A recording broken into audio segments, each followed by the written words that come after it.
Você sabia que a ausência de jogos do Flamengo transmitidos pela TV vai causar um prejuízo geral no Campeonato Carioca? Flamengo, Ferj, times grandes, times pequenos e até o título, o prêmio pelo título do Campeonato Carioca vai sofrer impacto? No vídeo de hoje do canal do Nicola eu te explico os valores que cada um está perdendo, quero te contar também sobre Pedrinho e o Benfica. O Corinthians já está tão convencido de que o negócio vai rolar que já está procurando em bancos a possibilidade de uma antecipação da grana para ter quase todo esse dinheiro à vista. Para fechar, preciso te atualizar sobre as últimas de Yaya Touré, que pode virar jogador do Botafogo ainda durante o Carnaval.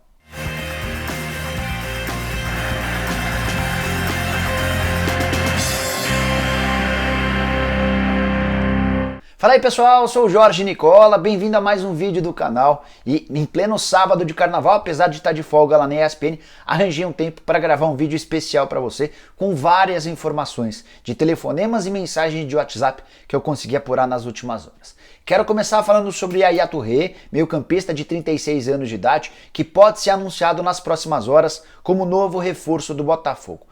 Conversei por telefone com o presidente do Botafogo, Nelson Mufarrege, e ele demonstrou otimismo em relação à possibilidade de contratação do Marfinense. Só para você entender o mecanismo da negociação.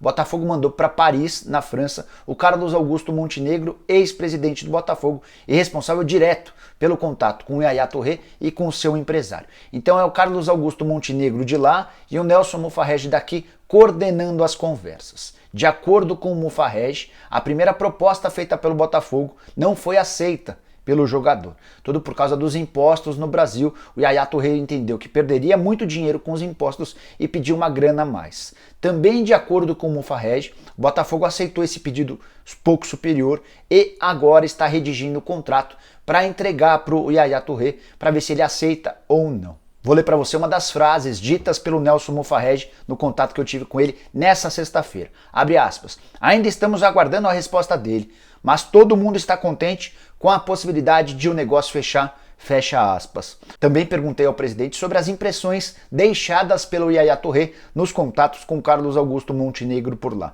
E abre aspas de novo para o presidente, ele falou: o que eu recebi de informação é que o Yaya Touré está muito impressionado com toda a mobilização dos torcedores nas redes sociais. A expectativa é de que venha uma resposta nesse sábado ou no máximo nesse domingo. E aí, para completar em relação a essa data, o Ricardo Rotenberg, que é membro do comitê executivo do Botafogo, tweetou na noite de sexta-feira que a decisão passa pela família dele e que a definição pode chegar até esse domingo.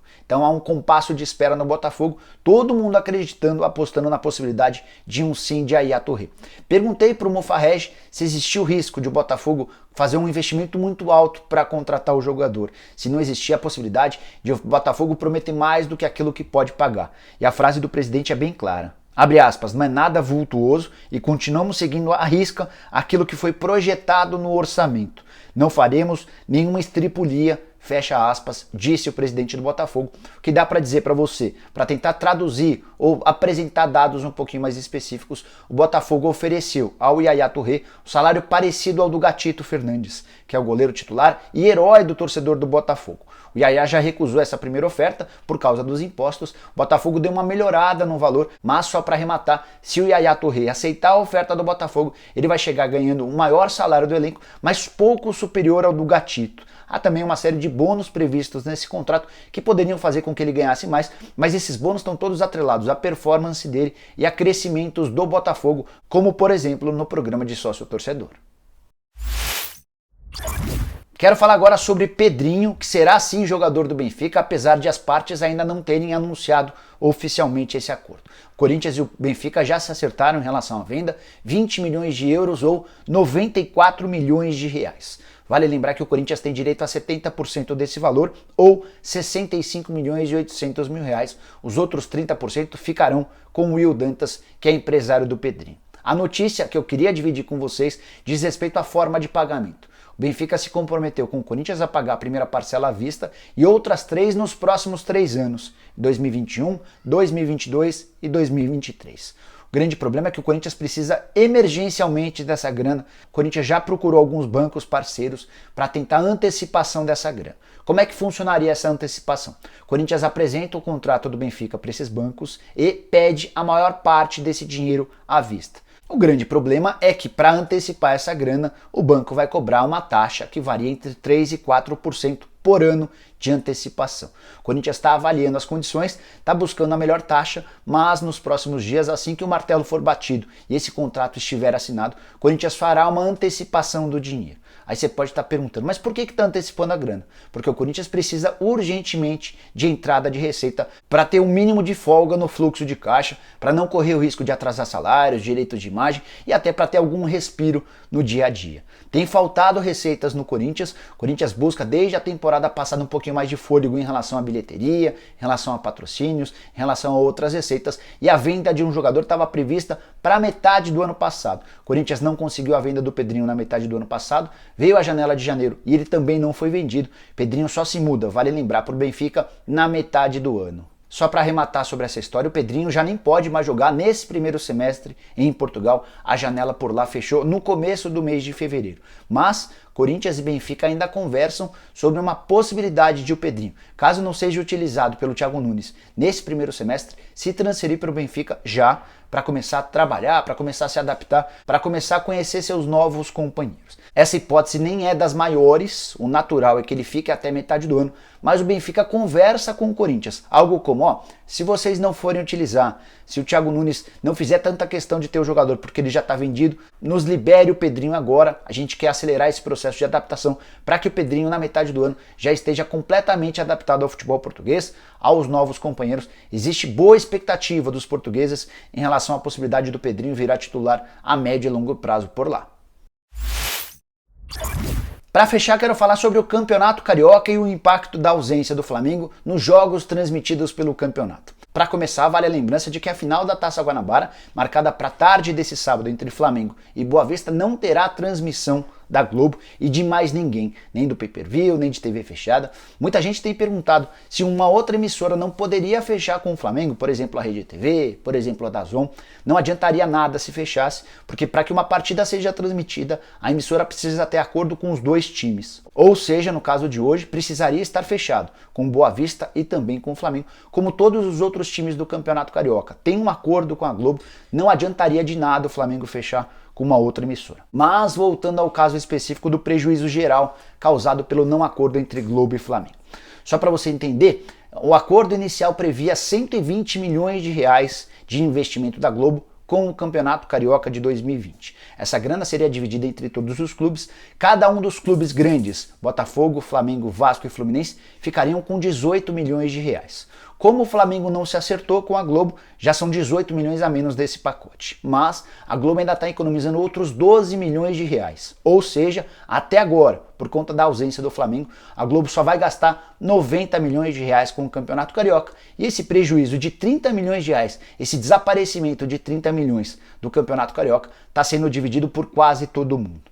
Vou te explicar a maneira como é que está se dando essa divisão. São 18 milhões de reais a menos para o Flamengo. A FERJ, Federação do Estado do Rio de Janeiro, também perde mais ou menos 3 milhões de reais com essa brincadeira. Isso porque ela fica com um percentual de cada um dos clubes. Os times pequenos e médios do Rio estão tomando um prejuízo de mais ou menos 7 milhões e meio de reais. E essa grana, esse prejuízo de 7 milhões e meio, está dividido entre 12 times. Sim, o Campeonato Carioca tem 12 times pequenos, é que alguns não disputam essa fase decisiva, e esses 12 times estão divididos em 4 categorias. Tem alguns times considerados médios, outros pequenos e outros ainda menores. Mas toda essa galera junta tem 7 milhões e meio de reais a menos por conta da ausência do Flamengo, e essa explicação para os 7 milhões e meio a menos se dá pelo fato deles não enfrentarem o Flamengo. Quando eles não enfrentam o Flamengo, eles deixam de ser tão valiosos e perdem uma parte do dinheiro.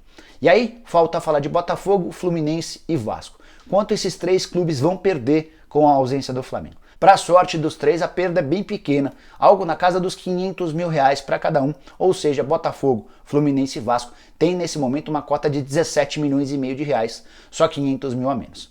É bem verdade também que todos os prêmios prometidos para o Campeonato Carioca tiveram um abatimento por conta da ausência do Flamengo. O título, por exemplo, da Taça Guanabara, que inicialmente previa um pagamento de 1 milhão de reais, caiu para 500 mil reais. O mesmo vale para a Taça Rio, que equivale ao segundo turno do Campeonato Carioca. Já o título do Campeonato Carioca, a soma do primeiro, do segundo turno, a semifinal e a final, a previsão inicial de pagamento era de 3 milhões e meio de reais. O campeão carioca agora vai ficar com 2 milhões de reais. E a pergunta do milhão, quando o assunto é Flamengo e Globo, é: dá para cravar que não há mais possibilidade de acordo em relação à transmissão dos jogos do Flamengo ainda nesse campeonato carioca? Não, não dá para cravar, até porque as últimas notícias dão conta de que a Globo teria a possibilidade ou estudaria a possibilidade de convidar o Flamengo para uma reunião na próxima semana. Essa informação não me foi confirmada nem por gente do Flamengo, nem por gente da Globo. Entrei em contato com uma fonte minha dentro do Grupo Globo e a pessoa disse que não pode dar respostas nesse momento por conta do aspecto estratégico. Mas, se a Globo procurar o Flamengo, vai precisar tirar uma enorme diferença financeira. Só para você entender os valores. Lá atrás, quando as conversas começaram, o Flamengo exigiu 100 milhões de reais da Globo por edição do Campeonato Carioca para ter seus jogos transmitidos. Uma diferença muito grande em relação aos outros três grandes do Rio, que tinham uma cota de 18 milhões de reais. Vale lembrar que eu fui o primeiro a informar sobre esse impasse lá no dia 18 de outubro do ano passado. Pois bem, o tempo passou e o Flamengo apareceu com uma outra pedida de 80 milhões de reais. A Globo continuou considerando esse valor extremamente fora da realidade e sugeriu algo na casa dos 30 milhões de reais. Só que hoje, pagar 30 milhões de reais para a Globo é algo fora da realidade também, porque já se foi todo um primeiro turno do Campeonato Carioca. Quase metade do torneio já foi, então seria absolutamente improdutivo, pouco inteligente para a Globo continuar bancando essa proposta de 30 milhões de reais. Como é que o Flamengo chegou a esse valor de 80 milhões pedidos nas tratativas com a Globo? O Flamengo usou como parâmetro o Campeonato Brasileiro, em que ele recebe mais ou menos 27 milhões de reais entre TV aberta, TV fechada e pay-per-view por mês da Rede Globo para ter seus jogos transmitidos. Como o Campeonato Brasileiro vale mais do que o Campeonato Carioca, o Flamengo aplicou um redutor de 25% em cima desse valor. 27 milhões de reais menos 25% e a gente chega a um valor de 20 milhões e 200 mil reais. Multiplica por 4 número de meses em que o Campeonato Carioca é exibido na TV Globo e a gente chega a esse valor de mais ou menos 80 milhões de reais. Foi essa conta apresentada pelo Flamengo à Rede Globo de televisão. A Globo não considerou válidas todas essas somas, esses valores, e manteve sua proposta de pagar no máximo 30 milhões de reais. Só que essa oferta de 30 milhões era no começo do ano, antes de o campeonato começar. Aguardemos cenas dos próximos capítulos, vamos ver se de fato vai rolar esse próximo encontro, essa reunião, e se no segundo turno do Campeonato Carioca, a partir da Taça Rio, teremos ou não transmissão do Flamengo na Rede Globo. Bom pessoal, eram essas as informações que eu queria dividir com vocês. Espero que tenham curtido o vídeo e deem um like por aqui. É super importante que quem ainda não se inscreveu no canal do Nicola, aperte o botãozinho vermelho de inscreva-se, acione também o sininho para ser notificado toda vez que eu fizer vídeo novo ou live. Quem tem Instagram, me segue por lá no Instagram, @JorgeNicola. Estou sempre postando fotos e vídeos que eu faço aqui no canal do Nicola. E para fechar, use o espaço para comentários, para deixar sua opinião a respeito dos assuntos que eu falei aqui, para deixar sugestão de vídeo, para deixar uma crítica construtiva, tudo isso é sempre muito bem-vindo, beleza? Até a próxima, tchau, tchau!